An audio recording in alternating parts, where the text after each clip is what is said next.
Muy bien. Muy buenas noches, estimados amigos. Vamos a desarrollar en la sesión del día de hoy la temática del derecho civil en el ámbito contractual. Siendo pues el contrato una institución fundamental dentro del derecho civil patrimonial.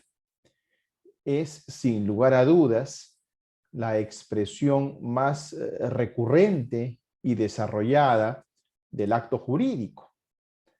A su vez, es el contrato el que genera la mayoría de derechos reales, y del contrato se derivan diversas obligaciones. De modo pues que por esas implicancias y otras adicionales, el contrato termina siendo pues una institución fundamental dentro del derecho civil. Además que es una institución bastante antigua, cuyos orígenes se remontan largamente en el tiempo.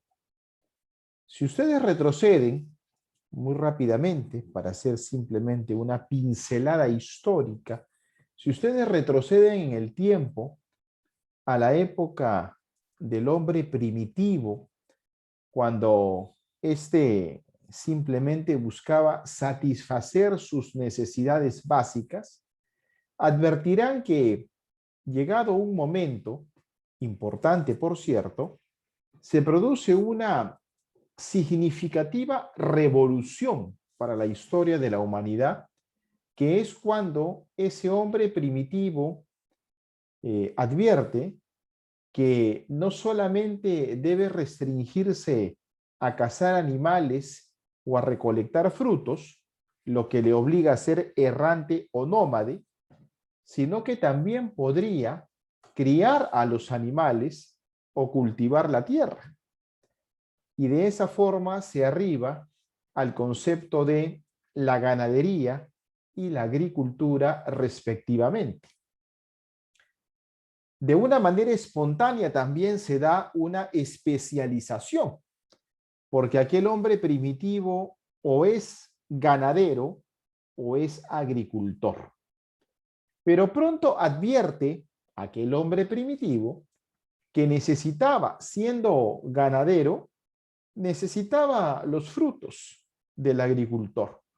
Y siendo agricultor, necesitaba los animales del ganadero. Entonces se produce un intercambio, el denominado trueque, y con ello surge el primer contrato sobre la faz del mundo. El primer contrato que aparece en el mundo es el otrora trueque, que no es más que un intercambio de animales por frutos o de frutos por animales. Ese trueque se pereniza en el tiempo y luego se convierte en lo que hasta el día de hoy está consagrado normativamente en nuestro Código Civil, que es el contrato de permuta. Y vean cómo subyace una figura tan antigua. Por eso decía que los orígenes del contrato son bastante remotos y se pierden en el origen mismo de la humanidad. Pero siendo el contrato una institución de tanto abolengo, tan antigua, de larga data, ha sabido mantener y redefinir sus conceptos. De esta forma, pues, subyacen hasta el día de hoy las instituciones contractuales, diría reformuladas e incluso mejoradas. Este es un tema inacabado. Los contratos se han modernizado y han dado paso a los denominados contratos modernos. Hay una serie de figuras atípicas que van más allá de lo tradicionalmente regulado en la ley. Y es que el contrato responde a una necesidad. El contrato tiene y cumple, como corresponde, una función económica. De ahí que se hace referencia a la funcionalidad económica del contrato. y para que éste sea eficiente, no debe desprenderse de modo alguno del sustento económico en que se apoya. Solamente así el contrato podrá convertirse en una figura útil. Pues bien, a esa materia nos vamos a referir ahora a propósito de la revisión del tema que les comento y que nos va a permitir avisorar algunas de las instituciones fundamentales en materia de contratos.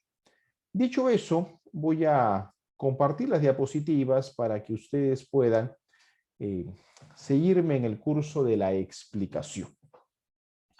Hoy vamos a desarrollar los contratos en general y los medios de tutela del derecho de crédito. Es decir, vamos a abordar lo que en doctrina se conoce como la teoría general de los contratos. Pero todo esto, además, acompañado de una serie de medios de tutela o mecanismos jurídicos para que se proteja el derecho de crédito. Tema fundamental en la realidad, porque cuando el crédito no se protege, entonces se desprestigia, se corrompe y por consiguiente se abandona. Y el mercado, entendámoslo, funciona al crédito. Por lo tanto, el derecho más bien lo que tiene que hacer es promover de que el crédito se extienda en el mercado. Y la manera más simple que tiene el derecho para aquella promoción es haciendo valer el crédito. No pasen por alto, y luego lo veremos con un poco más de detalle, pero no pasen por alto que el crédito en su sustancia más esencial se basa en un valor, no en una norma, en un valor que es la creencia. Crédito significa creer en alguien. Y precisamente como existe esa creencia, es por eso que en esta materia se genera la acreencia. El término no es gratuito, se relaciona a la naturaleza misma de la institución que comentamos. Y entonces, bajo ese orden de ideas, ¿quién es el acreedor? El acreedor es aquel que tiene un crédito, una acreencia. Y por lo tanto, el acreedor es quien cree en su deudor. Si yo soy acreedor de X, es porque yo creo que X va a cumplir con el pago de la deuda. Por eso es que yo le presto 10,000 soles, porque creo en él. Si yo no creería en mi deudor, pues entonces no le prestaría, obviamente.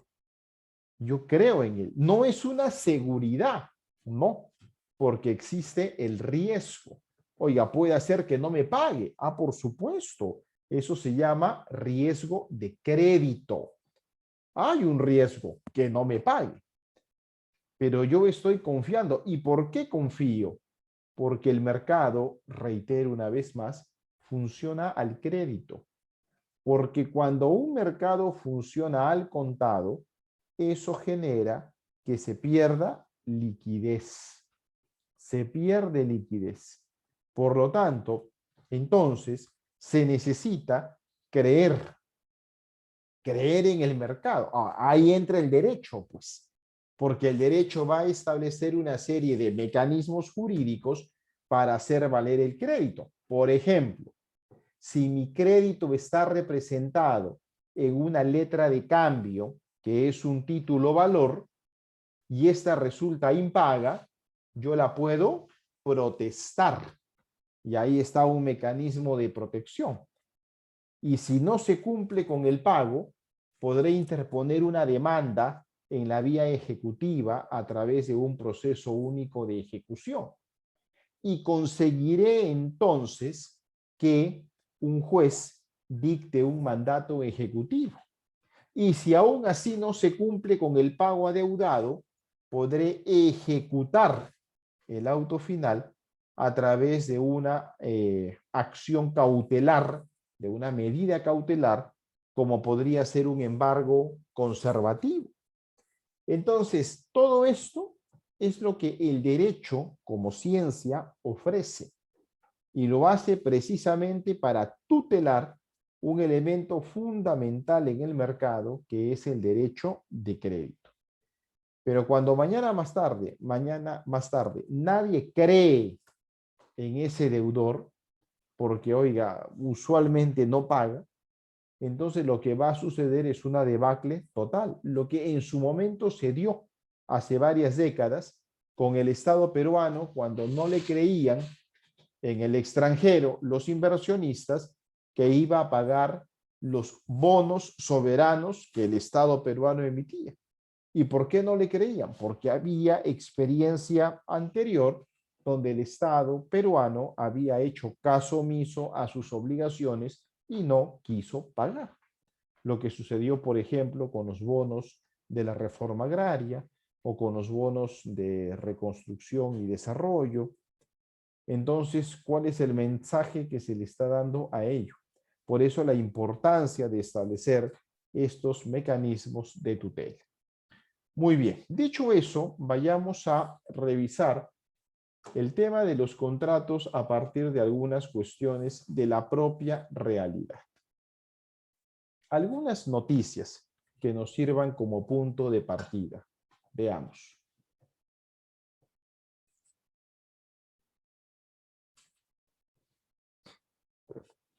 Esta noticia dice: solo 2% de empresas de televisión por cable en Perú dieron de baja contratos con señales internacionales. La pandemia no generó un impacto negativo en el rubro de la televisión por cable, pues la morosidad solo llegó al 5% en el país.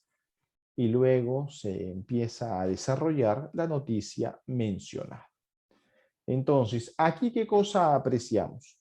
Que hay un contrato. Vean, varios temas que vamos a desmenuzar de esta noticia.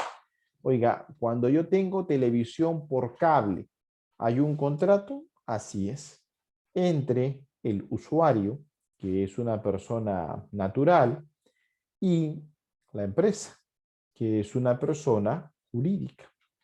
Y por lo tanto, cuando se va a celebrar este contrato, tiene que establecerse en cláusulas contractuales cuál va a ser el contenido de ese servicio, en este caso. Ahí se hace alusión al nivel de morosidad, lo que significa aquellos que no han pagado el servicio puntualmente. Y se habrán generado entonces intereses moratorios. Esa es la morosidad a la cual se alude, ¿no?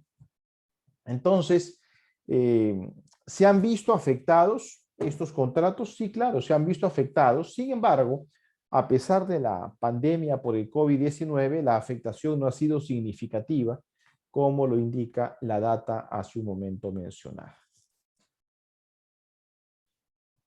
Otra noticia. BBVA le otorgó un crédito sostenible a la empresa de data Naviax por 379.9 millones de dólares.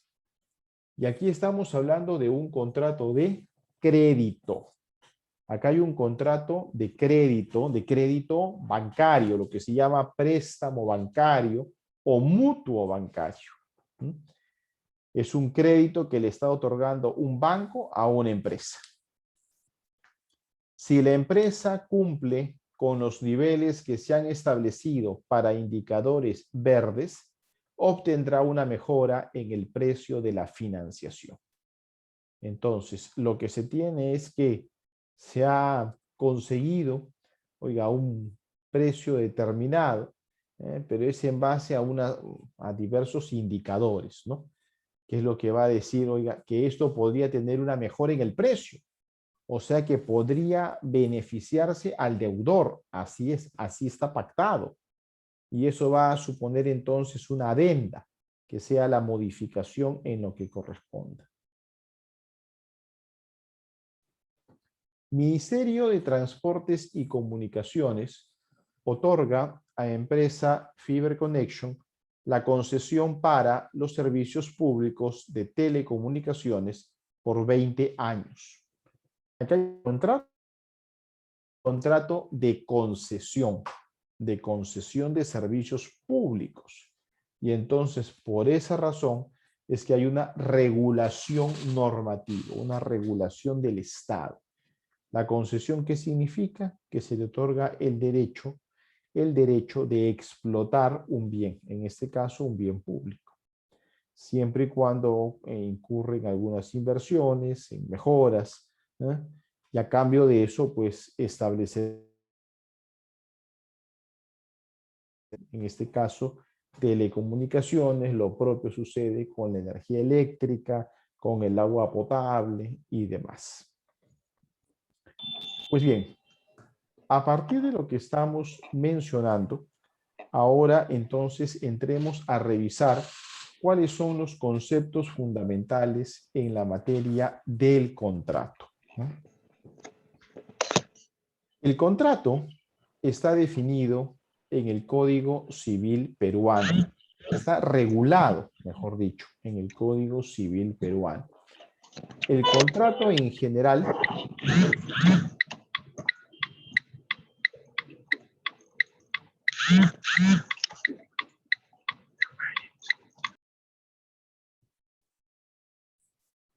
ahora sí.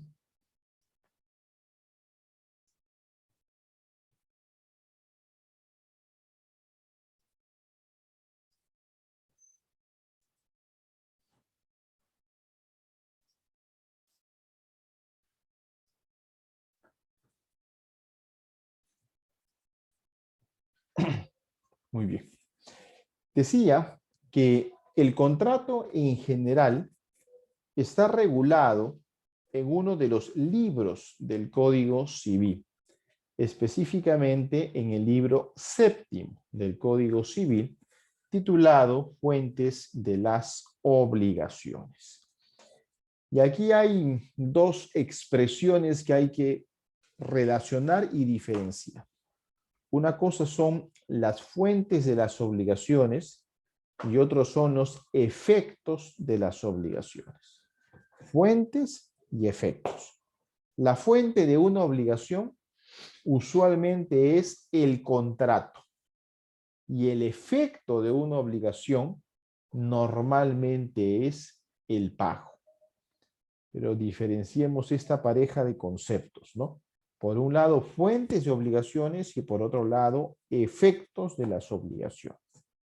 Ahora lo que nos interesa son las fuentes de las obligaciones. Es decir, a partir de qué se generan obligaciones. Ya saben que las obligaciones tienen un contenido patrimonial. Pero a partir de qué se generan estas obligaciones. Bueno, hay varias fuentes, ¿no? Pero la principal de todas ellas es el contrato. No es la única. Tienen, por ejemplo, otro caso que es la promesa pública de recompensa. La promesa pública de recompensa también es una fuente de obligaciones, pero no es un contrato, pero está regulado en la parte de contratos. ¿Qué significa eso que estoy mencionando? Pues lo que significa es de que cuando nosotros vamos a contemplar a estos contratos en su desarrollo, en su regulación, no solamente son los únicos que permiten obligaciones. Ahí está el ejemplo de la promesa pública de recompensa. Cuando yo prometo públicamente una recompensa ante determinadas circunstancias. Por ejemplo, que por la pérdida o extravío de un bien que para mí es valioso, yo coloque un aviso difundiendo que se me ha perdido ese objeto y quien lo encuentre y me lo devuelva, pues recibirá una recompensa. ¿Eso genera obligaciones? Sí.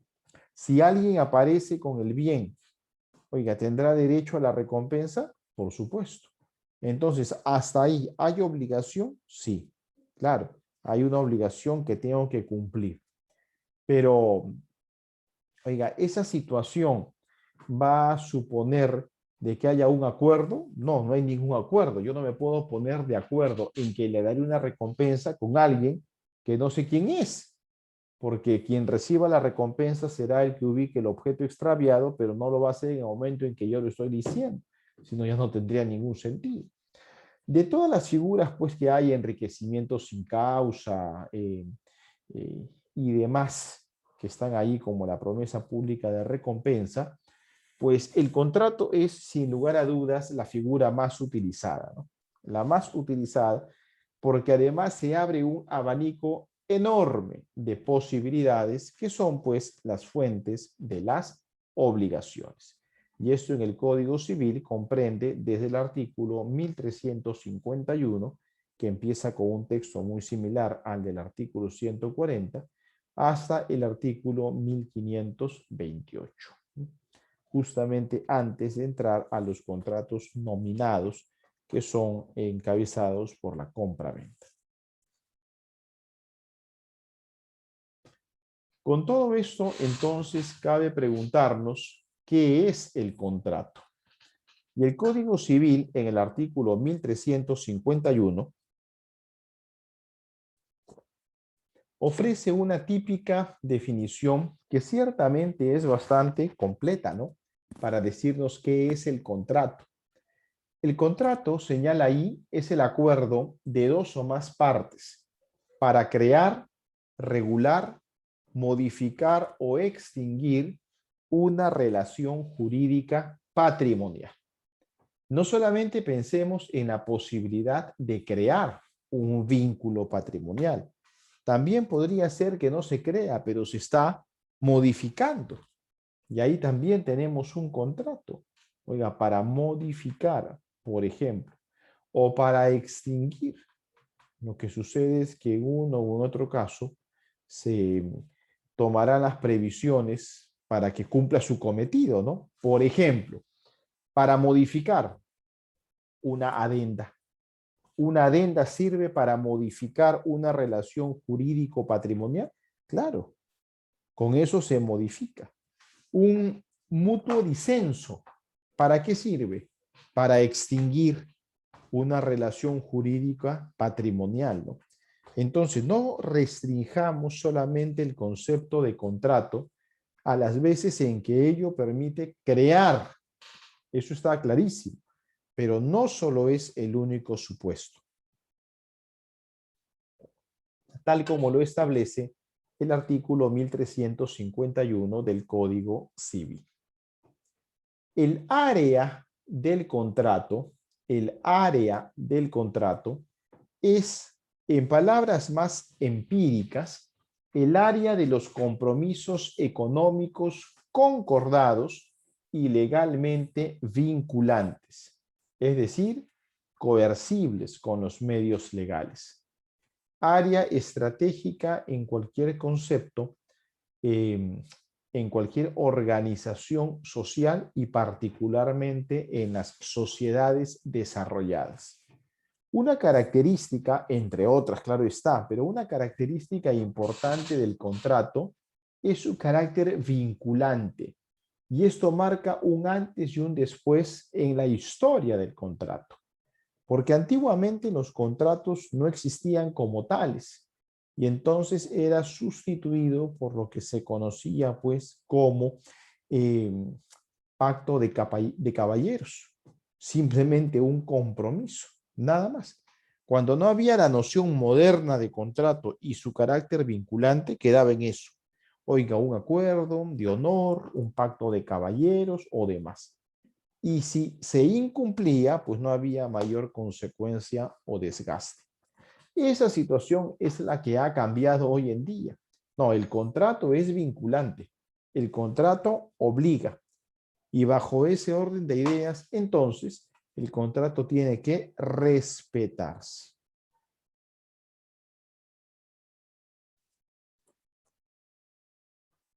Un contrato, entonces, es el acto jurídico bilateral o plurilateral mediante el cual las partes regulan sus derechos patrimoniales o no patrimoniales, pero susceptibles de apreciación pecuniaria en virtud de la aceptación que una de ellas hace de la oferta formulada por otra. Entonces, es importante que haya una apreciación, llamémosle pecuniaria o económica, a efectos de que este vínculo, oiga, vaya a producir efectos en el mercado entre la oferta y la demanda. Puede hacer que los derechos sean extrapatrimoniales o no patrimoniales, pero son susceptibles de valoración económica. Así es. Oiga, repito, puede hacer que el derecho sea no patrimonial o como también se le conoce, extrapatrimonial. Sí, pero es susceptible de apreciación pecuniaria. Y eso va a suceder, por ejemplo, cuando vemos digamos, en las noticias, a veces de manera un tanto pintoresca, de que un derecho extrapatrimonial, oiga, ha cobrado vigencia desde un punto de vista económico. Un clásico ejemplo de eso es un seguro que está cubriendo, oiga, no solamente cuestiones directas, sino cuestiones accesorias. ¿Eh? El tema no patrimonial se convierte en patrimonializable. Sí, porque eso es lo que se busca con la figura del contrato.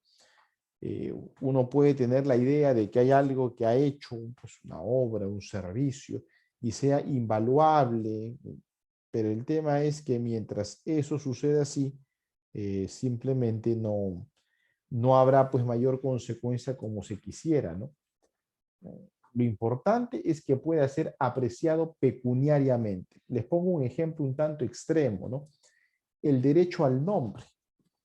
Oye, el derecho al nombre es un derecho obviamente no patrimonial, ¿no? Claro. Sin embargo, ¿el nombre podría tener un uso patrimonial? La respuesta es sí. ¿El nombre de una persona podría tener un carácter patrimonial? La respuesta es sí. ¿Por qué? Porque de repente el nombre es a la vez, mi nombre es a la vez mi nombre artístico, si yo soy un artista.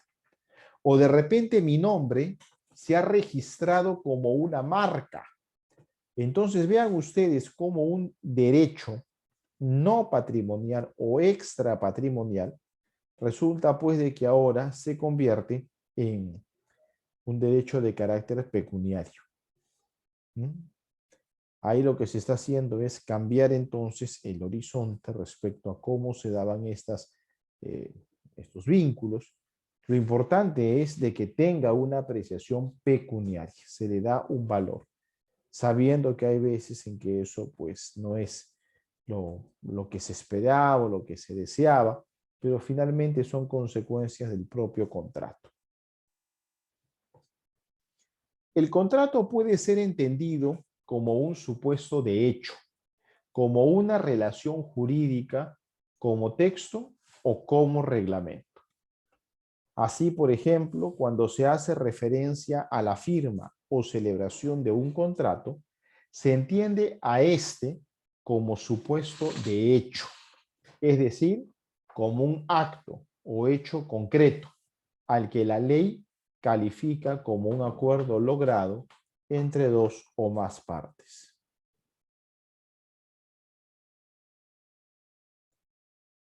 La suscripción del contrato que se da en un documento es importante porque pone de relieve un elemento fundamental del acto jurídico, que es la manifestación de voluntad.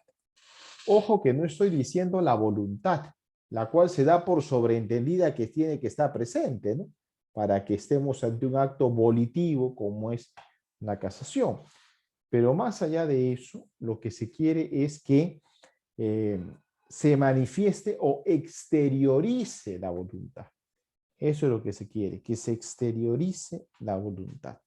porque solamente de esa manera podrá ser conocida por el destinatario, por el receptor, más aún cuando hay veces en que eso tiene que darse porque no se quiere que sea de modo distinto. Al respecto, resulta pertinente hacer referencia al noveno pleno casatorio civil, casación número 4442-2015-Moquegua. Este pleno casatorio justamente se pronuncia por lo que estamos comentando. Ahora bien, hasta ahí lo que nosotros podemos apreciar entonces es pues de que en estas circunstancias se van construyendo los fundamentos básicos en materia de contratos. Y esos fundamentos básicos no son más que la, la base, la piedra angular sobre la que se construye lo que viene. Siempre habrá que tener la interrogante de si realmente eso es eficiente, ¿no? Si realmente eso se está cumpliendo como tal. Porque un contrato, reitero, lo que tiene que hacer es cumplir un cometido determinado. Eso es lo que se quiere. En la medida que eso sea así, entonces se podrá, pues, continuar avanzando en esta temática a partir de lo que he dicho. Es decir, de que el contrato ya sea más complejo, surta mayor efecto, se vaya a integrar con otros contratos, tenga un componente internacional, sea manejado para varias marcas, tenga que reportar cuáles han sido pues las bondades o vicisitudes de un contrato para ver qué tanto esto va a servir o no. Además, es el tiempo el que va marcando esta serie de mecanismos que a veces el propio contrato tiene para liberarse de una deuda. Demás. Habrá que ver pues si esas cláusulas contractuales, oiga, realmente se condicen con el ordenamiento jurídico, porque el ordenamiento jurídico es uno solo y habrá que respetarlo como tal, y no puede haber cláusula contractual que esté por encima de lo que señala la norma, en la medida, claro está, salvo que se trate pues de un mecanismo, lo vamos a ver luego con detalle, ¿no? Pero de un mecanismo para conseguir ejercer presión en relación a lo que se ha comentado. El carácter vinculante, ¿no?, que decía hace un momento, es pues fundamental para estos menesteres.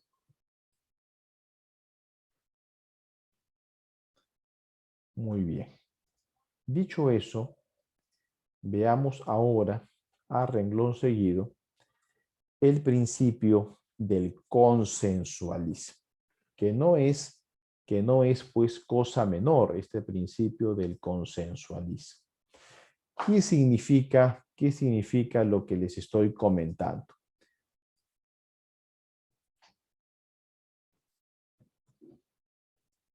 Cuando hablamos de este principio del consensualismo, nosotros nos estamos refiriendo a la figura del consenso, a la figura del consenso. ¿Y eso qué significa? Acuerdo de voluntades. Por lo tanto, es indispensable que para que nosotros podamos desarrollar el tema del contrato, haya ciertamente pues el interés en llegar a un acuerdo. Porque si eso no es así, entonces no podrán hacer el contrato. Lo que se necesita es de que eso se dé así. El contrato, además, sirve hoy en día, ya en la práctica, digamos, comercial, como un vínculo de captación y permanencia del cliente. No era como antaño de que la cuestión era un tanto recurrente y uno ya tenía pues al contrato como el medio cotidiano para realizar actividades quizás domésticas. Hoy día el asunto se ha vuelto mucho más complejo y se enfocan contratos realmente complejos, todos ellos atípicos, no regulados en la ley, pero utilizados en el comercio, utilizados a nivel de organización económica, me refiero.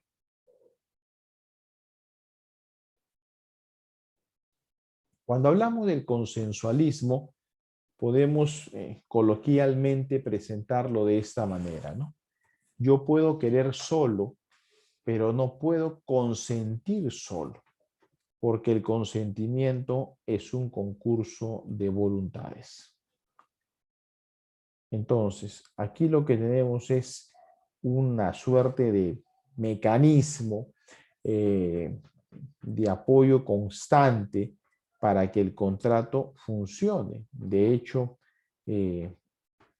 lo que se aprecia, por ejemplo, es que más cotidianamente lo que hay es un resquebrajamiento del vínculo contractual, que ya nació, obviamente, porque hay una incomprensión de cláusulas contractuales básicas.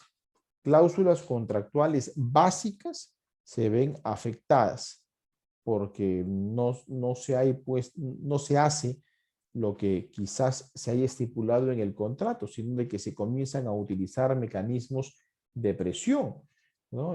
Para lograr un efecto, pero eso demuestra simplemente que el contrato pues no es idóneo, ¿no? En la acción de contratar existen dos consentimientos, es decir, por un lado, el consentimiento del ofertante, me adelanto, y por otro, el consentimiento del destinatario de esa oferta.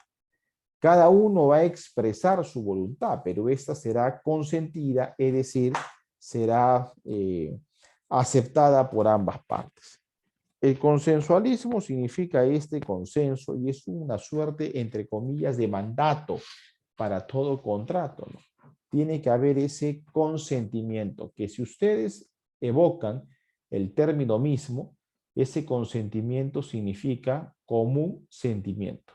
Eso significa común sentimiento, de modo tal de que si eso se presenta así, lo que se va a conseguir es un resultado bastante claro, ¿no? Porque no cabe duda de que han expresado su voluntad. Pero ¿qué sucede en zonas grises? ¿Qué sucede cuando no hay una manifestación expresa sino tácita? ¿Qué sucede cuando la voluntad no se formalizó?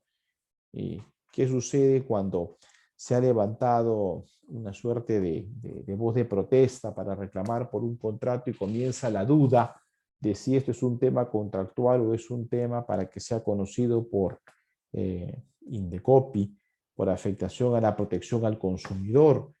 Entonces, lo cierto es de que un contrato te puede llevar por otros contextos, ¿no?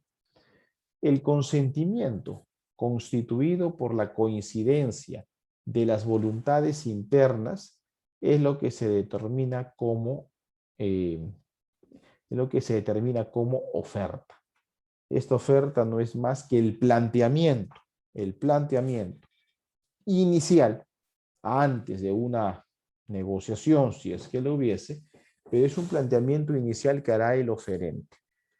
De modo tal de que aquí lo que se busca es de que se manifieste la voluntad claramente, sin dudas, porque solamente conociendo de manera concreta lo que el oferente ofrece, es que el destinatario de la oferta podrá evaluar sus características y condiciones, como por ejemplo, si le interesa pues la mercadería que se le ofrece, si eso tiene un costo de tomar en cuenta, y por eso es de que se procura más bien caminar de la mano de alguien que sí conozca esto, porque ahí se van a ahorrar costos.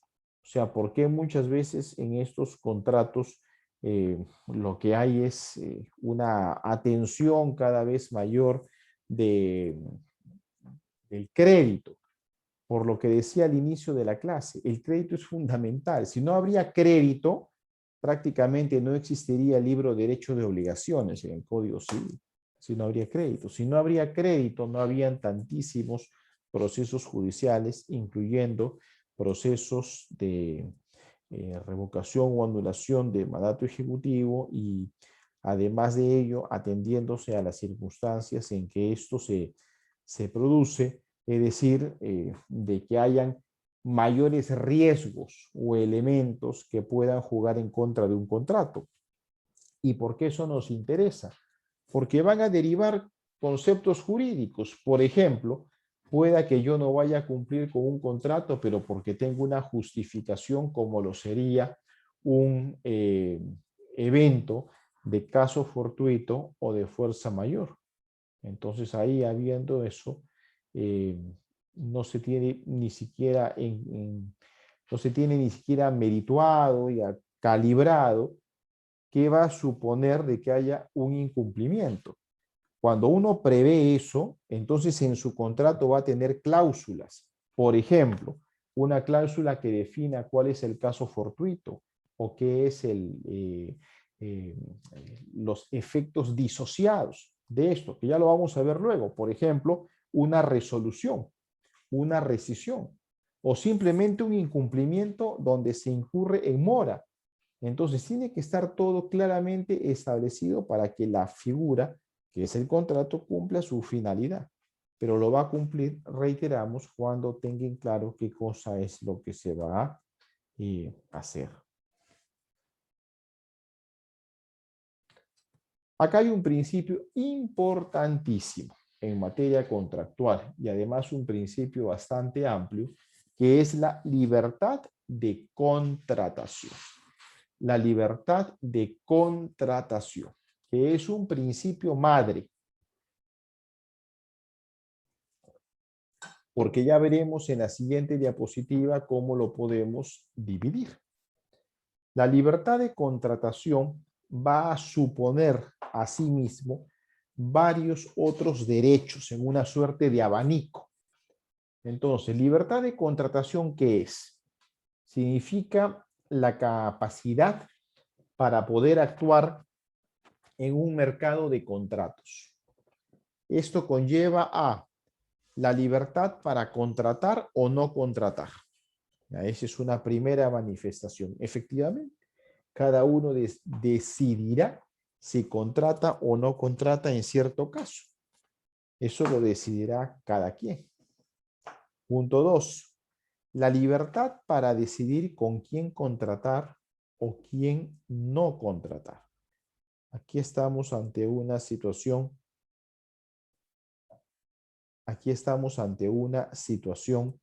eh, bastante extrema, in extremis, como se diría en la derecha, en la doctrina, perdón, comparada, eh, porque se restringe enormemente la capacidad decisoria de cada quien para contratar con quien uno quiera.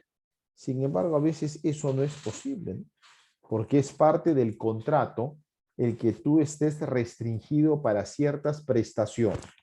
Por ejemplo, oiga, vamos a celebrar un contrato de franquicia, un contrato de franchising o un contrato de mutuo o lo que sea, pero con el ánimo de que a través de este contrato se consigan ciertos resultados económicos adicionales. Ok, pero ¿podría restringírsele a quién va a vender y a quién no? Bueno, no debiera ser así, ¿no? No debiera ser así. Punto 3.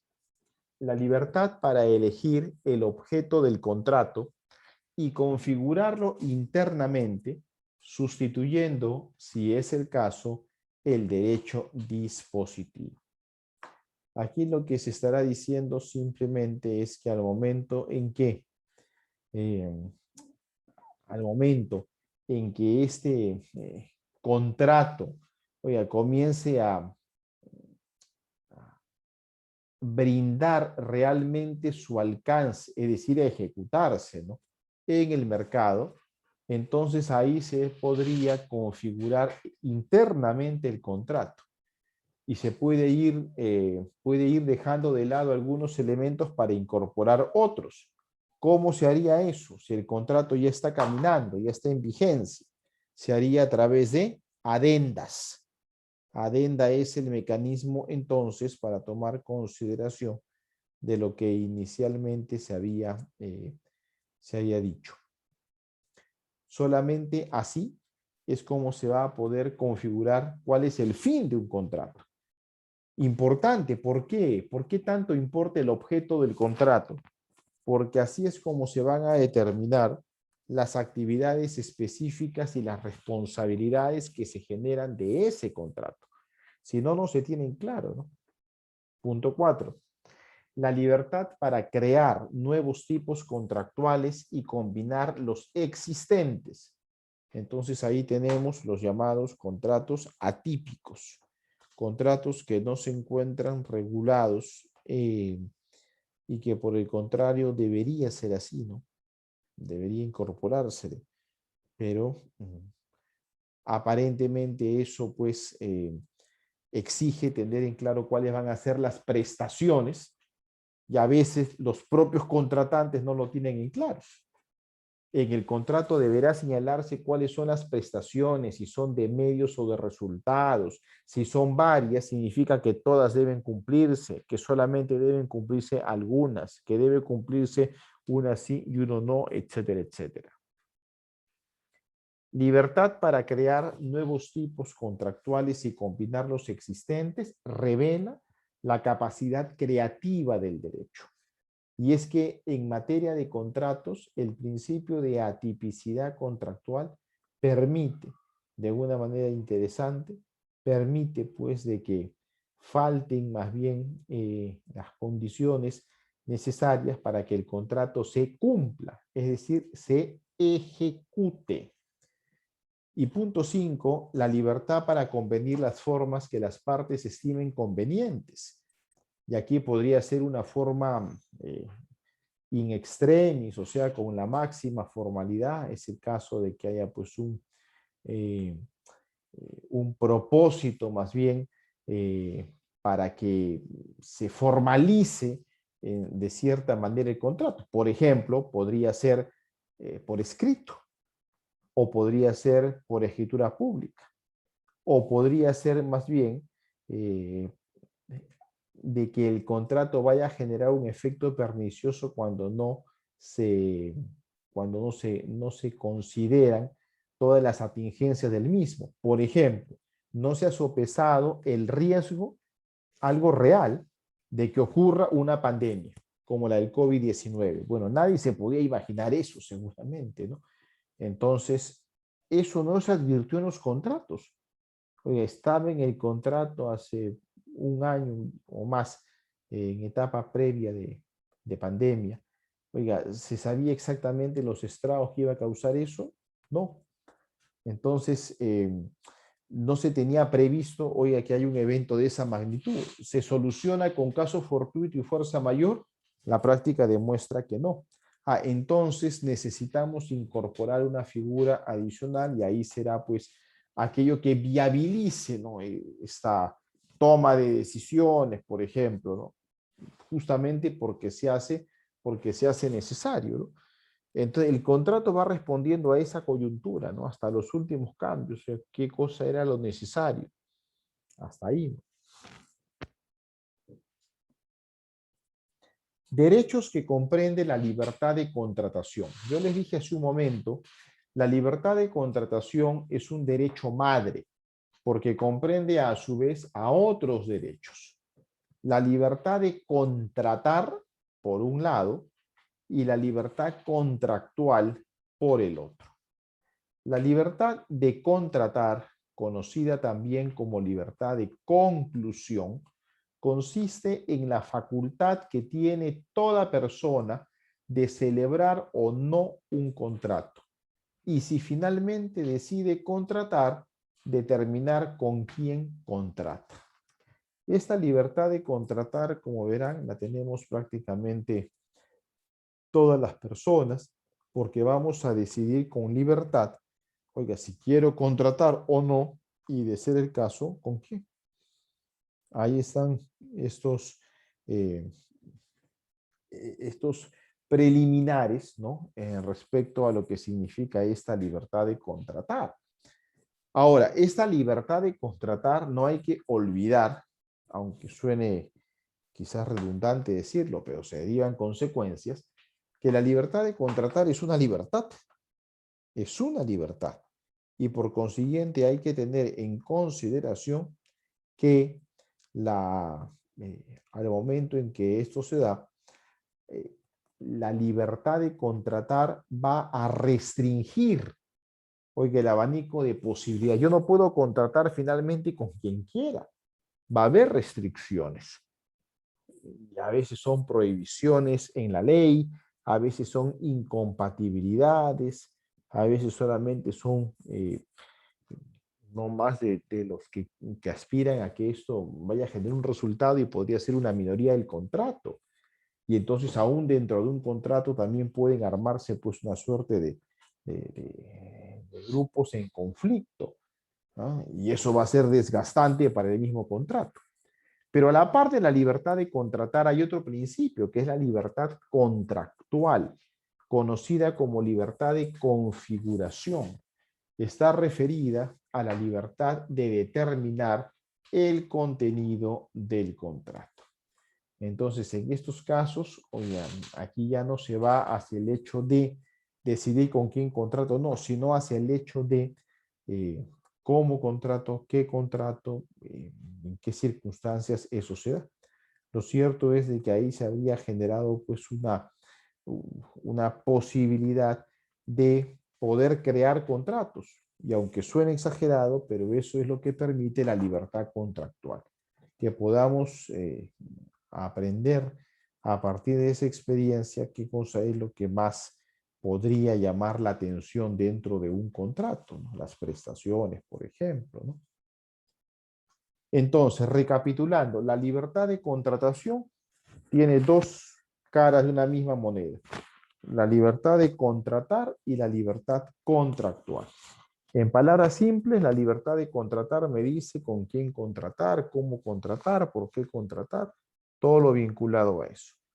Luego, adicionalmente a ello, habrá que tener en consideración de que se produce una suerte de amalgama de derechos, ¿no?, en torno a lo que significa un contrato. Y es que el contrato va a convocar justamente a propios y extraños. Y digo esto porque los propios habrán firmado el contrato, pero hay otros que son extraños, que hasta qué punto eso puede ser así. Porque solamente de esa manera es que se va a poder reconfigurar pues un contrato. La libertad contractual, se compone a su vez de las siguientes facultades: libertad para decidir el tipo de contrato, libertad para decidir la forma del contrato, libertad para decidir la jurisdicción en la que eventualmente se resolverán los conflictos generados por la ejecución e interpelación del contrato. Entonces, ¿qué cosa es lo que se pretende aquí? Lo que se pretende es dar mayores facilidades, ¿no?, para que esto aterrice, para que se vuelva concreto. Por ejemplo, rescato de esto la interpretación del contrato. Cada uno puede tener apreciaciones distintas. Sin embargo, de lo que se advierte no es, pues, digamos, el propósito inicial, ¿no? Y finalmente, libertad para determinar el objeto del contrato, es decir, el conjunto de obligaciones que asumirán las partes.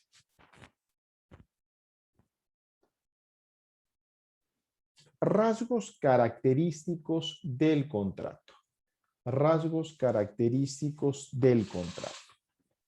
La presencia de un contrato, entendido como no como la coincidencia de voluntades internas, sino como la coincidencia de declaraciones de voluntad, oferta y aceptación. La presencia de dos o más partes, entendidas estas como personas, sino como intereses gubernamentales, como centros de intereses o conflictos que podría desencadenar hasta en los lobbies, la llamada gestión de intereses ajenos. Pero eso ya será pues una materia de decisión en cada uno de los casos mencionados.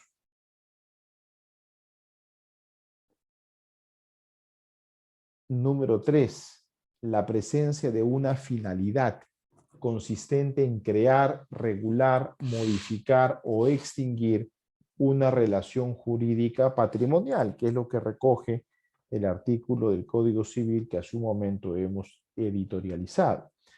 Entonces, ¿qué es lo que se busca aquí? Lo que se busca es que más que un documento, que es un típico error muy recurrente y que no necesariamente lo es, aprovecho de hacer un comentario al margen, no es lo mismo contrato que documento. El documento es cómo se exterioriza, cómo se eh, vincula ya en la ejecución constante. Hasta ahí, pero luego más que eso, ya es una situación totalmente diferente, ¿no? Respecto a lo que significa la posibilidad, por ejemplo, de regular. Oye, ¿qué se puede regular a través de un contrato? Se puede regular todo un procedimiento, por supuesto, un procedimiento interno dentro de la empresa. Se pueden regular una serie de cláusulas atípicas, pero que se consideró, pues, eh, que se consideraron con la posibilidad más bien de cumplir el objetivo del contrato. No se olviden que todo contrato tiene un objetivo. Veamos los elementos del contrato. El consentimiento. El consentimiento es el elemento esencial del contrato que nace del acuerdo, de la confluencia de manifestaciones de voluntad del que propone la celebración del contrato oferente y del que acepta dicho contrato aceptante. Es con el nacimiento de este consentimiento que esto no sea, digamos, dejado de lado como un elemento simple, sino que por el contrario, el consentimiento es piedra angular. Reparen en el término. Consentimiento significa común sentimiento. Eso es, común sentimiento, porque se supone que cuando hay consentimiento, las dos partes están de acuerdo y lo están en todo. No es que yo pueda decir, oiga, he aceptado ese contrato que tiene 30 cláusulas, pero yo solamente acepto 27. O sea, no puedo decir eso porque habría un desmembramiento. No. Si yo expreso el consentimiento, estoy expresando el consentimiento de lo que se está señalando. Solamente así es que se podrá tener el suficiente espacio para desarrollar pues una suerte de afición que es esta capacidad de persuasión fundamental en la negociación de un contrato. Estamos hablando ya de una destreza, más allá del conocimiento, que también es importante, pero más allá de eso, ¿qué cosa es lo que se está buscando? Lo que se está buscando es el apoyo de aquellos otros que podrían haberse sentido de alguna manera, pues, desplazados o relegados. Acá lo que se quiere es hacer partícipe. Ahora, no siempre el consentimiento tiene que ser expreso, ¿no? El consentimiento podría ser tácito, pero finalmente es lo que se está promoviendo como elemento del contrato.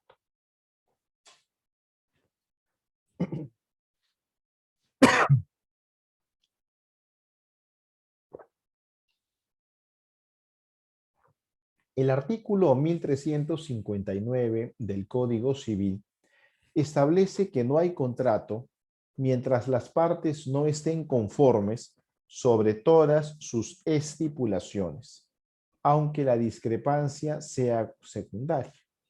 Y aquí es lo que se advirtió. ¿Qué sucede si las partes están a punto de cerrar un contrato, pero todavía subsisten algunas discrepancias?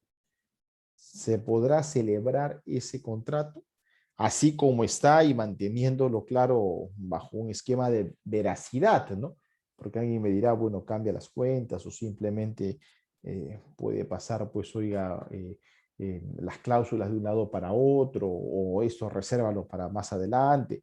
No, ¿cómo hacemos de que las partes estén conformes sobre todas sus estipulaciones?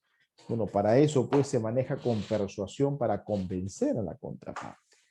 Pero puede ser que a pesar de todo ello todavía persista. Bueno, ahí habrá pues el supuesto necesario que permita de que eso baje a cuestiones más puntuales, ¿no?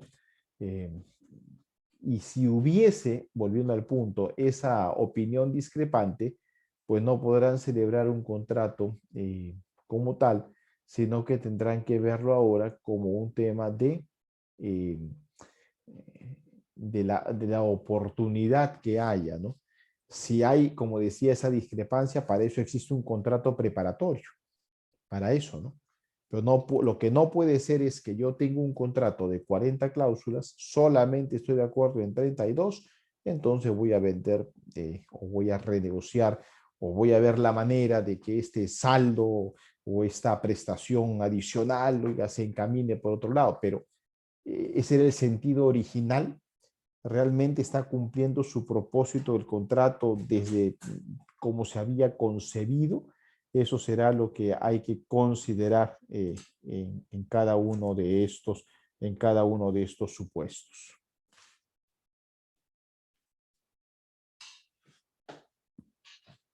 El artículo 1373 del Código Civil establece un mandato importante y es que el contrato queda perfeccionado en el momento y lugar en que la aceptación es conocida por el oferente. Esta es una regulación que también en el tiempo ha ido cambiando, digamos, de criterio subyacente. ¿A qué me refiero? Se hace referencia al perfeccionamiento, o sea, hay contratos imperfectos, el contrato siempre tiene que ser perfecto y entonces,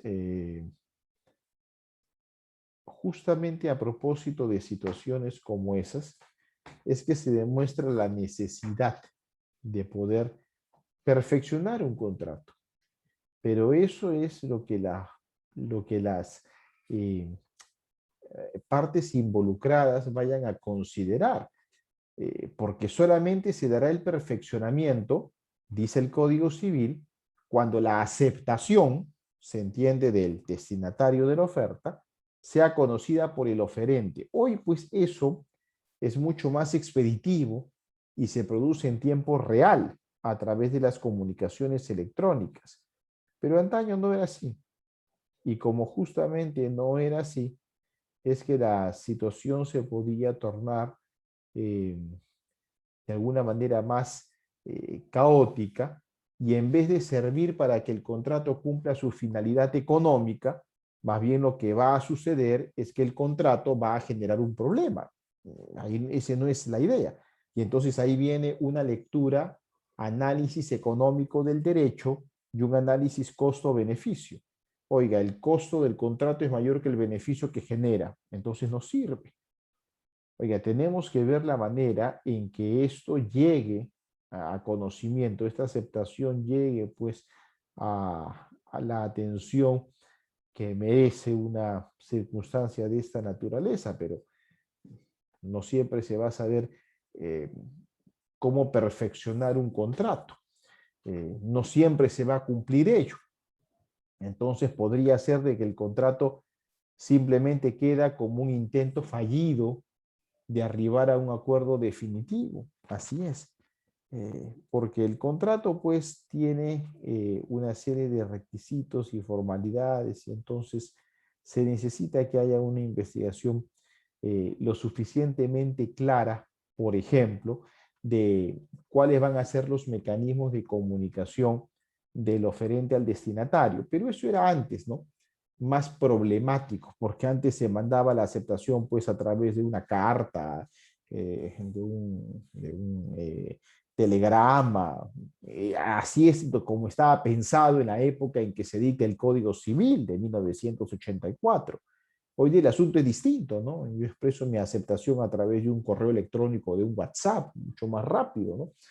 Entonces, la situación es, sin lugar a dudas, pues, diferente, ¿no? Pero las normas todavía subyacen. Aquí está el consentimiento al cual había hecho referencia hace un momento, ¿no? Esto se da producto de la relación entre el oferente y el aceptante, siendo el oferente el que lanza la oferta y el aceptante el que la acepta.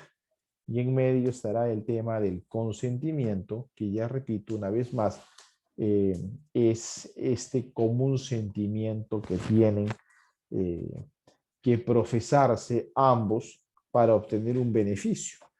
Porque cuando están contratando es porque algún tipo de beneficio se va a obtener.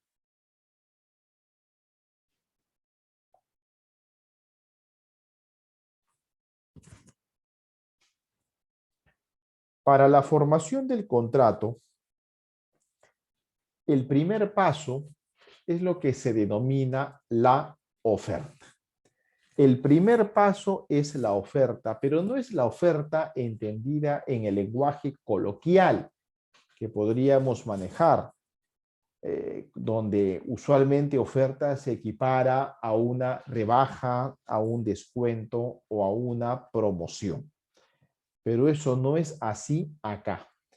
La oferta de contrato es la manifestación de voluntad unilateral, recepticia, que una de las personas dirige a la otra para celebrar con ella un contrato, indicando todas las estipulaciones de dicho contrato y en su caso debe hacerse en la forma prevista por la ley o por las partes. ¿Qué sucede si es que hay una forma prevista bajo sanción de nulidad?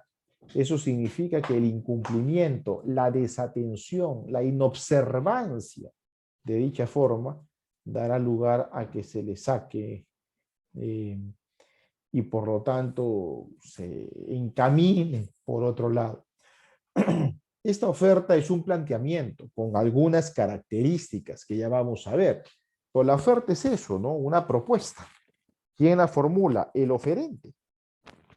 Para que algo sea oferta jurídicamente hablando, tiene que respetar ciertos requisitos. Veamos rápidamente cada uno de ellos. Para que algo califique como oferta, tiene que ser completa. Tiene que ser una declaración de voluntad seria y tiene que reunir todos los elementos esenciales y requisitos de validez del futuro contrato.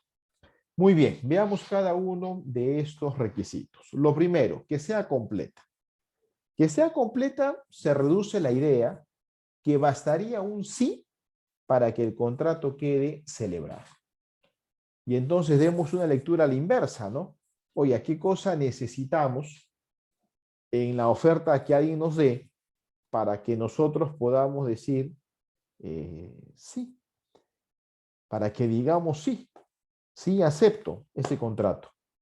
Por ejemplo, yo voy a vender mi automóvil a uno de ustedes y le digo, te vendo mi automóvil, marca tal, modelo tal, de tal año, tales características. Punto. Nada más. Oiga, ¿alguien me podrá decir después de lo que he escuchado, sí acepto, yo quiero comprar ese auto? Oiga, pero si no te he dicho un elemento súper importante como es el precio. Entonces, ¿esa oferta será completa? No, será incompleta. Y por lo tanto tendrá que darse, pues, igual que en el caso anterior, estamos ante ante una coyuntura o ante un supuesto en lo que se necesita más bien de que las ofertas sean lo más parecidas a lo que el contrato va a quedar en versión final. Punto 1. Punto 2. La declaración de voluntad tiene que ser seria. ¿Y eso por qué? ¿Es que acaso hay manifestaciones, declaraciones de voluntad no serias? Por supuesto. Depende del contexto en el que se dé, ¿no? Hay muchas declaraciones de voluntad que se dan en otra, dentro de otro contexto y por lo tanto con un tratamiento distinto. ¿A qué me estoy refiriendo? Por ejemplo, lo que la doctrina denomina declaraciones con animus jocandi. Eso significa con ánimo de broma. Oiga, cuando se están realizando pues estas declaraciones que son en tono de broma, ¿eso podría considerarse ya como una oferta? No. Segundo supuesto, dentro de esto que llamamos declaraciones no serias, eh, podría ser, por ejemplo, las que le llaman expresiones de cortesía, pero que no son oferta, ¿no? Son expresiones de cortesía. Por ejemplo, cuando se atiende a un invitado pues en casa y le decimos, siéntete en casa. O sea, esa expresión siéntete en casa obviamente no es porque le estemos donando la casa. O le decimos, oiga, todo esto es tuyo. O sea, son expresiones sociales, ¿no? Expresiones de cortesía. Pues nadie puede decir, oiga, bueno, ahí me hizo una oferta, ¿no? Me estaba donando, pues no vas a decir eso, porque esas serían declaraciones no serias. Tienen otra finalidad, ¿no? O declaraciones incluso con ánimo didáctico, ¿no? Que les puedo estar explicando y les digo, eh, aquí lo que tenemos es tal situación de un negocio, imagínense ustedes, ¿no? Entonces lo que vamos a hacer es de que yo en este momento voy a, yo deseo vender mi automóvil para ganar liquidez. A ver, yo vendo mi auto a tal precio. Lo que yo estoy diciendo eso, oiga, es porque realmente yo quiero vender. No, pues no quiero vender, no es una explicación lo que estoy haciendo. Y finalmente, y no menos importante, que reúna todos los elementos esenciales y requisitos de validez. Claro, o sea, tiene que respetarse pues ese, incluso aquello que podía distinguir en el mercado una empresa, ¿no? Ya por dónde lo llevo esto, pero digamos, el esquema concreto es ese, ¿no? O sea, no es una cuestión tampoco tan, eh, tan particular, ¿no? Tan compleja, pero la oferta tiene que tener ciertos requisitos. Ahora bien, ¿para qué se lanza una oferta? Bueno, el objetivo es de que la oferta se acepte, ¿no?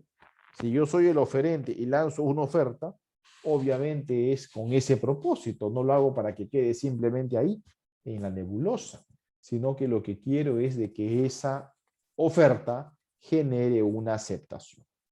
La aceptación es la declaración de voluntad unilateral, recepticia, que emite el destinatario de la oferta comunicando al oferente su conformidad con los términos de la propuesta y cuyo efecto es producir el perfeccionamiento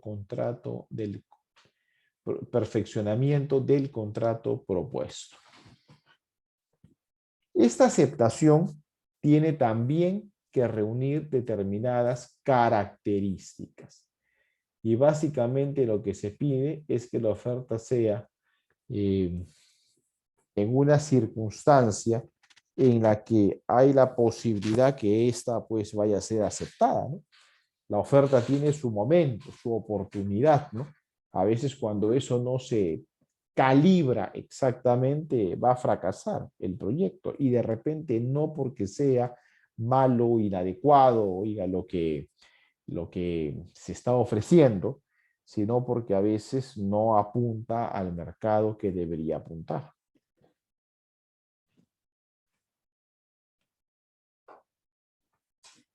La aceptación debe llegar a conocimiento del oferente dentro del plazo establecido por él, dispone el artículo 1375.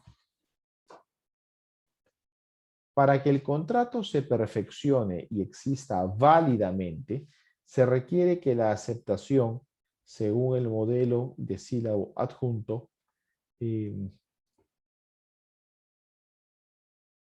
va finalmente a tener como correlato lo que ya se había mencionado a su momento de la oferta, pero ahora se hace extensivo a la aceptación.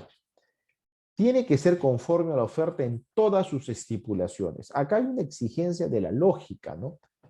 Oiga, si hay un planteamiento de A, B, C puntos y yo lo que deseo es A, B, C negociar, entonces esquema distinto y se va a caer. Acá el tema está si realmente hay esa voluntad. ¿Se quiere eso? O sea, ese es el propósito. Tiene que ser de acuerdo a las estipulaciones. No puede ser de que la aceptación sea, sí estoy de acuerdo, pero se cambia esto, esto, esto. Entonces ahí ya no es pues una aceptación. Ahí estaríamos ya en otro escenario. Repito, para dar un ejemplo concreto, alguien me dice, oiga, te vendo este automóvil a $40,000. Y yo digo, acepto, pero no te pago 40, sino 38. Eso ya no es aceptación. Oiga, pero no te lo pago al contado, sino en 2 cuotas al crédito. No, no, nada de eso se ha indicado. Entonces, ¿esto qué significa? Significa de que se le está haciendo el seguimiento debido. De hecho, esto suponía de que haya un tratamiento mucho más claro y expeditivo de la lista de contactos, por ejemplo. Número 2, que sea una declaración de voluntad seria, como en el caso que ya hemos mencionado de la oferta. Y número 3, que debe ser oportuna. Acá detengámonos un ratito. La aceptación no es abierta en el tiempo, ¿no? Tiene que ser oportuna. ¿Pero qué significa oportuna? O sea, podría yo decir, oiga, sí, acepto. ¿Qué aceptas? La oferta que me habías lanzado pues hace 3 años. O sea, ¿eso sería razonable que yo ahora en el 2021 acepte la oferta que tú me habías lanzado en el 2018? No, pues no, no es razonable, no tiene sentido. Entonces, ¿cómo debe ser la aceptación? Debe ser pronunciada oportunamente. Pero aquí esto podría hacerse pues mediante ciertos mecanismos incluso establecidos en un acuerdo marco, ¿no? Y esto podría suponer de que haya pues todo un andamiaje para que sea lo más oportuna posible, porque de nada sirve de que la aceptación sea súper tardía. Ahora, esto se puede de alguna manera delimitar si es que al momento en que se lanza una propuesta se dice propuesta válida por 7 días, por ejemplo, que habrás visto de que se establecen restricciones. O si no, eh, se establece, digamos, de una manera mucho más clara aquello que es lo que debe ser el mecanismo o el circuito que siga la aceptación. Oiga, la aceptación tiene que darse mediante correo electrónico, enviando un mensaje a tal dirección, y solamente se puede enviar pues de lunes a viernes, de 9 de la mañana a 6 de la tarde. Se comienzan a establecer una serie de características, ¿no? Para que ésta sea oportuna. Pero si no, pues el asunto va a estar abierto y podría comenzar a generar inconvenientes cuando deja de incomodarse, o que no está pues al finalmente conforme. O sea, la aceptación, por eso en doctrina es bien clara, tiene que ser pura y simple. 4. Debe ser comunicada y llegar a conocimiento del mismo oferente o sus herederos o representantes legales. 5. Debe realizarse en la forma exigida por el proponente. La oferta, su revocación, la aceptación y cualquier otra declaración contractual dirigida a determinada persona que consideran conocidas en el momento en el que llegan a la elección del destinatario, a no ser que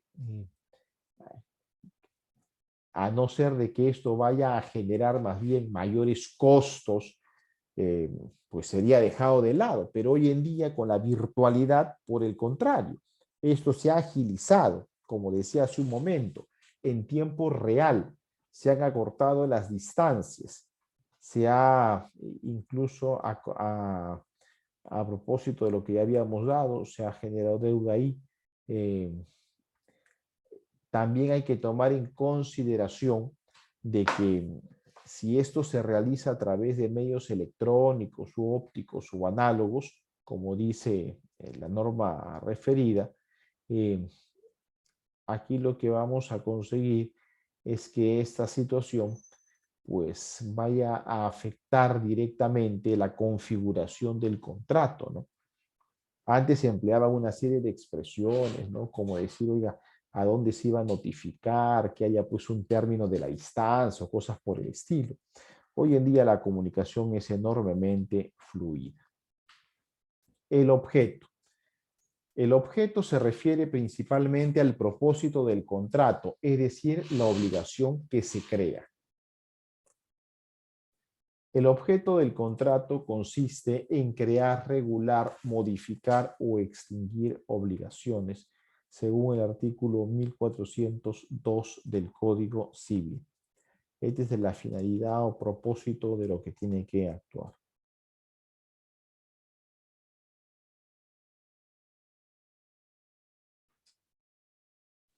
Asimismo, como indica el artículo 1403, la obligación objeto del contrato debe ser lícita y posible.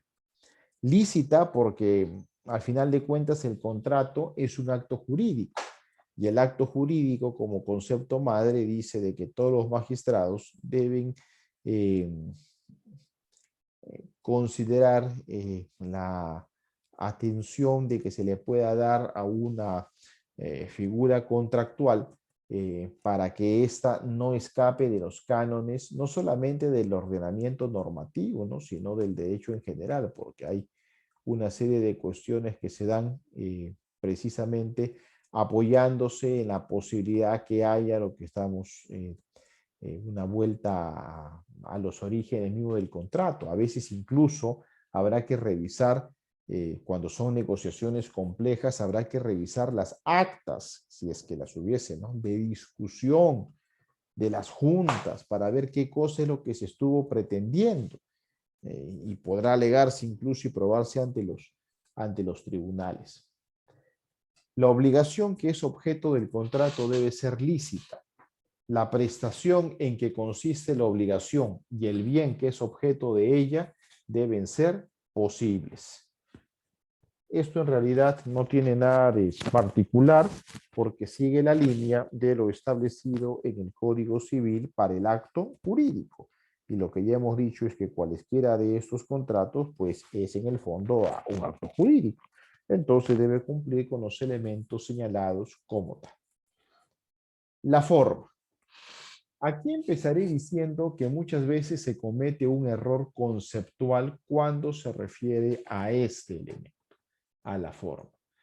Algunos de una manera muy simple, se puede decir pues de que todo contrato tiene forma. Todo contrato tiene forma. Entendía la forma como una suerte de ropaje o de mecanismo que sirve para exteriorizar la voluntad. Ya hemos dicho nosotros hace un momento que la voluntad tiene que exteriorizarse y a eso se le llama manifestación de voluntad, que si coincide con otra manifestación de voluntad va a llegar pues a un consenso. Pero ahora bien, esta forma hace de que los actos jurídicos se distingan en actos formales y actos no formales o informales. Hasta ahí todo bien, sin embargo, hay veces en que la regla antedicha se vea afectada, cuestiones menores, pero más que eso, lo que se afecta es el criterio de clasificación. En palabras simples, hay quienes dicen que cuando hablamos de actos formales son los que tienen forma y actos no formales los que no tienen forma. Y eso ahí nomás, en ese pequeñísimo concepto, reitero, algunos autores sostienen que el auto, que por ejemplo sea materia de una compra-venta, por hablar de un vehículo, oiga, ese auto, ¿cómo se va a transferir? Si es un contrato de compra-venta, en realidad el contrato de compra-venta es el más informal que hay, ¿no? El más informal, porque la ley no te establece una forma. Oiga, pero la compra-venta del vehículo va a ser por escritura pública. No necesariamente tiene que ser eso. Es que hay libertad de forma para que se pueda ejecutar este tipo de contratos. Lo hay, claro que sí. Ahora, podría haberse estipulado en el contrato de compra-venta que haya una forma que atender. Así es. Entonces ahí sí tendremos una forma y será un acto formal, pero porque se ha establecido en el propio contrato. Incluso en ese escenario habrá que advertir qué tipo de forma es. Si es una forma probatoria o si es una forma solemne. Si estamos hablando de una forma probatoria, eso significará entonces de que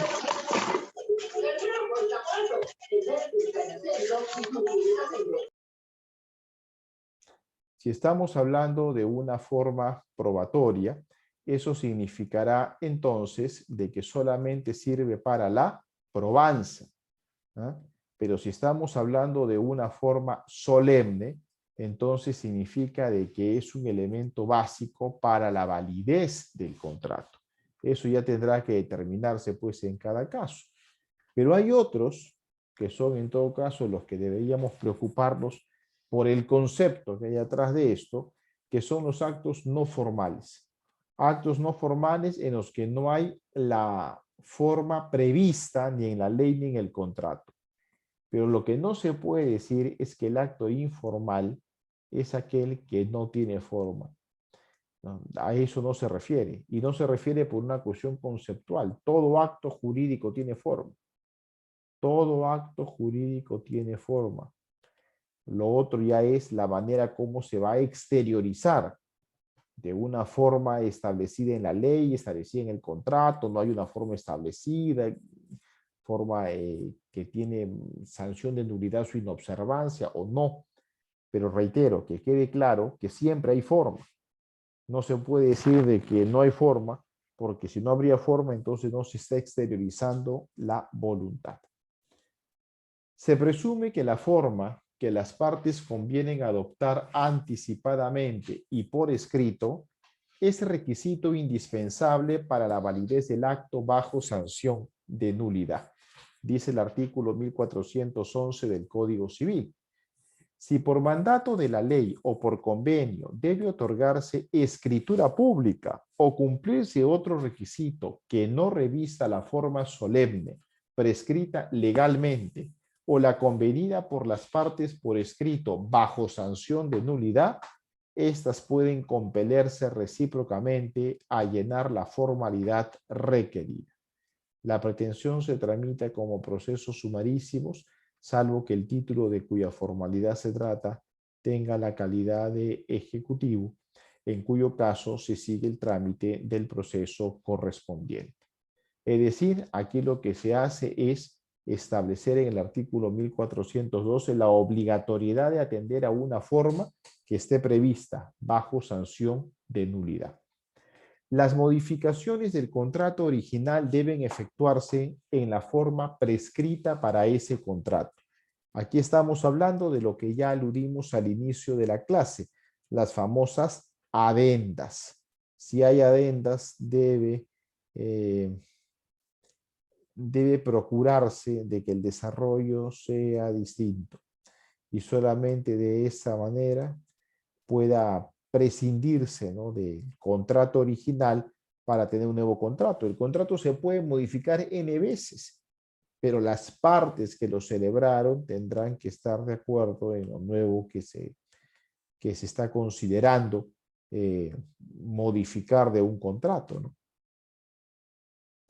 La forma solemne o la forma ad solemnitate ha sido abordada en el 9º Pleno Casatorio Civil Moquegua 2015. Y ahí se dice, es aquella, refiriéndose a la forma solemne, que constituye un elemento de validez del negocio jurídico, de manera que la celebración de este último, sin observar la forma en cuestión, conllevará a su invalidez, específicamente su nulidad, tal como indica tales normas.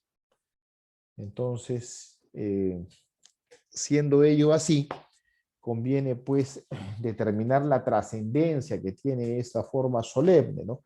Hay algunos contratos que ya lo tienen claramente establecido, la donación de bienes inmuebles por escritura pública, por ejemplo, bajo sanción de nulidad.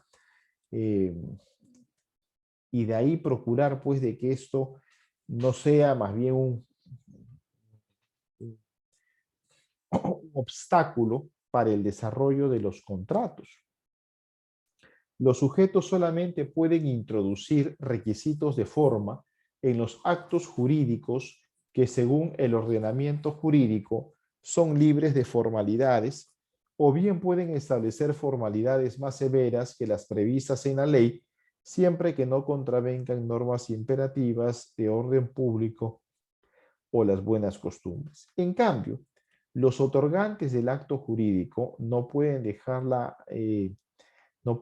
sin efecto una solemnidad impuesta por la ley bajo sanción de nulidad, pero sí pueden dejar sin efecto una solemnidad impuesta por ellos mismos, ¿no? En cuanto a la formalidad probatoria o ad probatione, la misma casación es aquella que sirve para acreditar la existencia y el contenido del negocio propio. Actualmente, a los efectos de acreditar la existencia y el contenido del negocio jurídico, la forma probatoria constituye solo un medio de prueba más como cualquier otro. Entonces, como ustedes podrán apreciar, hay un cúmulo de conceptos vinculados pues a la teoría general de la contratación, y varios de estos temas están contemplados en el Código Civil. Pero ahora veamos una cuestión que habíamos hecho referencia al inicio de la sesión y que es importante frente a las situaciones anómalas que se presentan en la realidad. Me refiero a los denominados remedios contractuales. Así le llama la doctrina, ¿no? La doctrina antigua utiliza esta expresión de los remedios contractuales. Y aquí tenemos la resolución, la rescisión, la caducidad, la anulabilidad, la ejecución por un tercero,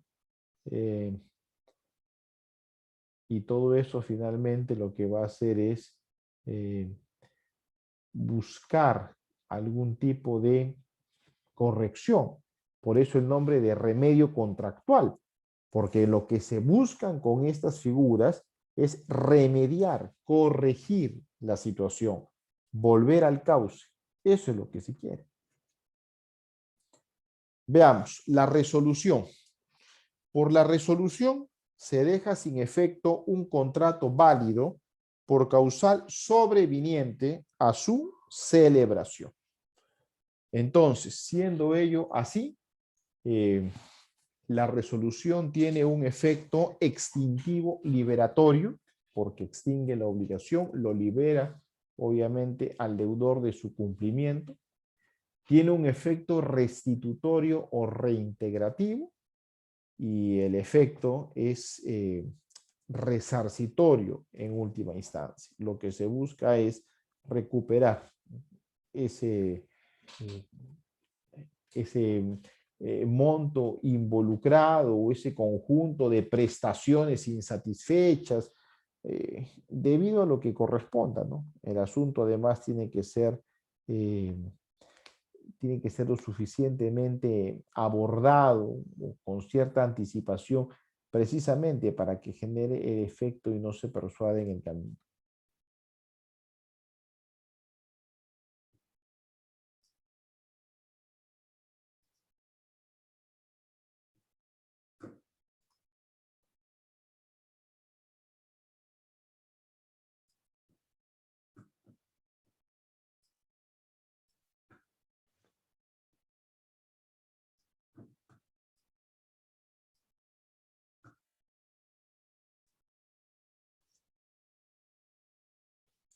La rescisión, segundo remedio. La rescisión deja sin efecto un contrato por causal existente al momento de celebrar. La rescisión es el acto por el cual, mediante sentencia judicial, se deja sin efecto un contrato válido por causal existente al momento de su celebración. En términos generales, es definida como el remedio que la ley prevé para tutelar la libertad contractual cuando se está en presencia de una situación de aprovechamiento de una de las partes contratantes que determina que la otra asuma obligaciones en condiciones inocuas. Entonces, esta rescisión lo que va a hacer es desentrañar vicios originales. Y por eso, además, en este punto resultará fundamental aquello que permita agotar o remediar el defecto de origen. La nulidad. El acto jurídico es nulo cuando se incurre en alguna de las causales estipuladas en el artículo 219 del Código Civil, como son cuando falta la manifestación de voluntad del agente, cuando su objeto es física o jurídicamente imposible o cuando sea indeterminable, cuando su fin sea ilícito, cuando adolezca de simulación absoluta, cuando no revista la forma prescrita bajo sanción de nulidad, cuando la ley lo declara nulo, y en el caso del artículo 5 del título preliminar, salvo que la ley establezca sanción diversa. Lo propio sucede con la anulabilidad, ya que el acto jurídico es anulable, según el artículo 221 del Código Civil, por capacidad de ejercicio restringida de la persona contemplada en los numerales 1 al 8 del artículo 44. Sí, a ver. 2, por vicio resultante de error, dolo, violencia o intimidación. 3, por simulación cuando el acto real que lo contiene perjudique el derecho de tercero. Y 4, cuando la ley lo declara anulable. Un quinto remedio es la ejecución por un tercero. Por ejemplo, cuando una casa ha sido mal construida y por lo tanto yo como cliente, como comprador de la casa, me quejo ante el constructor y el constructor lo que encuentra de una manera bastante sencilla es de que se ha puesto el propósito de solucionar esto, pero en realidad algunos que es de alguna forma más difícil de que se consiga el cumplimiento por quien ya no genera credibilidad. En el ejemplo que les daba, oiga, yo mandé a construir la casa y la ha construido mal. Oiga, las columnas no tienen la cantidad de fierro necesaria. Entonces, ¿qué he hecho? He tenido que derrumbar lo que construyó y ahora va a construir el mismo o uno nuevo. De ahí la ejecución por un tercero es bastante razonable, ¿no? Justamente porque no se quiere incurrir en esas prácticas perniciosas. Pero claro, esto funciona en las medidas que hayan otros involucrados o interesados en poder suplir este espacio y que sea el tercero el que ejecute y luego cobre. La indemnización. Queda sujeto a la indemnización de daños y perjuicios quien no ejecutase sus obligaciones por dolo, culpa inexcusable o culpa leve. El resarcimiento por la inejecución de la obligación o por su cumplimiento parcial, tardío o defectuoso comprende tanto el daño emergente como el lucro cesante, en cuanto sean consecuencia inmediata y directa de tal inejecución.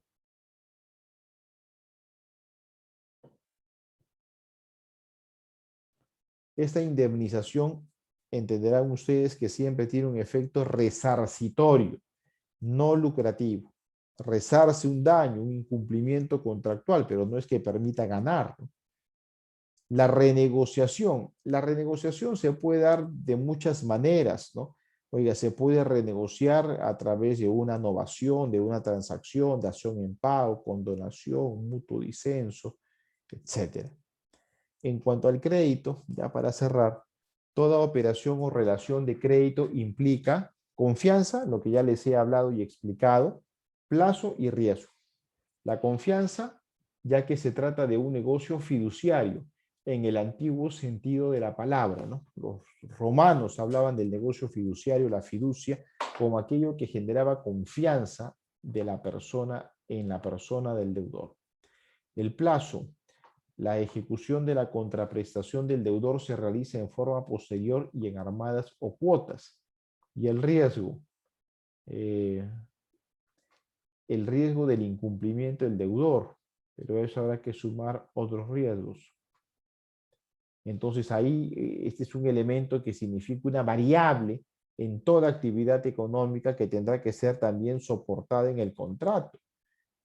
A veces hay situaciones en las que se trata de engorrar una determinada tecnología y se le ha hecho no como de alguna manera se hubiese, digamos, planteado, ¿no? Porque siempre el riesgo es algo de que se trata de evitar, pero sin embargo no se puede totalmente evitar. Y es necesario entonces darle ese matiz para que este asunto aterrice de manera concreta. La relación jurídica crediticia. Hay un vínculo entre sujeto y sujeto. ¿Quiénes son ellos? Acreedor y deudor. Ellos son quienes tengan que tomar en consideración esta evolución o cómo se hubiese dado. Ahí está. Y eso es lo que se tiene que tomar en consideración, de que hay un vínculo entre un sujeto y otro sujeto, que es un acreedor y un deudor, y entre ambos hay una relación jurídica crediticia o creditoria o obligacional, como se le quiera llamar. Lo cierto es de que tiene que haber ese vínculo y tiene que construirse además, ¿no?, ese vínculo para que, repito, le puedan creer al deudor. No se olviden que esto se trata de un tema de creencia. Por un lado tenemos la ejecución de la prestación de una de las partes y por otro lado tenemos la recepción inmediata de bienes o servicios y el pago diferido en cuotas. La situación que implica un riesgo de incumplimiento, es decir, riesgo de que al momento de cobrar el patrimonio del deudor haya desaparecido o reducido significativamente. Ese es el famoso y ante una situación de este tipo, ¿qué cosa es lo que se busca?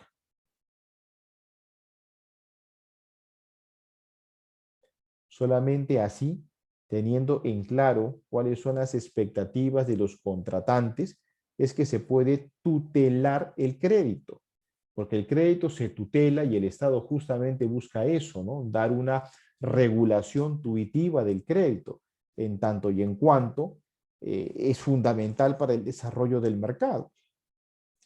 Así pues, en cuanto a la tutela del crédito, el ordenamiento jurídico pone a disposición de los acreedores una serie de herramientas para proteger y hacerlo efectivo, tendientes a impedir la salida de bienes de su restitución o su restitución al patrimonio del deudor, incluyendo medidas cautelares de restitución de demanda, embargo, secuestro, medidas de innovar o de no innovar, y acción revocatoria o pauliana, acción de simulación por nulidad por simulación absoluta y acción subrogatoria u oblicua. Hay una serie de mecanismos, todos ellos además muy antiguos, ¿no? Porque provienen de esta acción pauliana, por ejemplo, desde la época del derecho romano. Al respecto, debe tenerse presentes situaciones especiales que pueden ser aquellos los que agravan la situación de crédito, como la existencia de privilegios que no constan en registros públicos y que deben ser conocidos previamente por el acreedor. De esta forma se establece pues realmente un vínculo adecuado que es el que sustenta la relación de crédito. Sin embargo, son igualmente oponibles a este, ¿no? Y ahí vienen los créditos laborales, insolvencia, ¿no?, los concursales, en fin. Pero digamos, es un tema importante. No sé hasta qué punto esto se pueda reconfigurar o al revés, hasta qué punto pueda,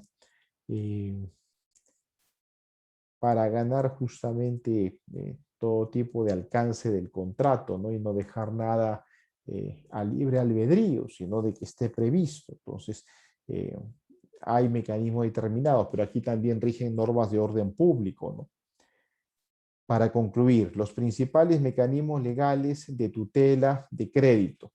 Los principales mecanismos legales de tutela de crédito son los siguientes: medidas cautelares, acción pauliana, acción subrogatoria, nulidad por simulación, entre otras figuras. Finalmente, creo de que más allá de estos remedios que estamos mencionando, es importante tomar en consideración de que el crédito se va a tutelar en la medida que realmente se eh, preserve la confianza en el mercado, que son la confianza de los acreedores respecto a sus deudores. Mal se hace cuando la autoridad, el juez, por ejemplo, no protege al acreedor demandante, le pone cortapisas o rigurosos formalismos que no vienen al caso, y al final de cuentas el mensaje subrepticio es de que si uno incumple no va a haber ninguna consecuencia negativa. Eso sin lugar a dudas va a generar una consecuencia, y es de que haya pues personas de que habían terminado eh, buscando una salida, ¿no?, frente a eso, y decir, oye, ¿cómo contrato dentro de este contexto? Pero eso ya va a depender de cada una de las situaciones. Aquí lo que planteamos es la teoría general de la contratación. Obviamente todo esto tiene que aterrizarse dependiendo de la categoría. Una cosa son contratos laborales y otra cosa son contratos inmobiliarios. Es diferente, ¿no? Y toda la negociación que está atrás de esto y las cláusulas en el contrato van a ser obviamente diferentes. Muy bien, estimados doctores, hemos agotado entonces la temática que teníamos prevista para el día de hoy. Muchas gracias por su atención y muy buenas noches.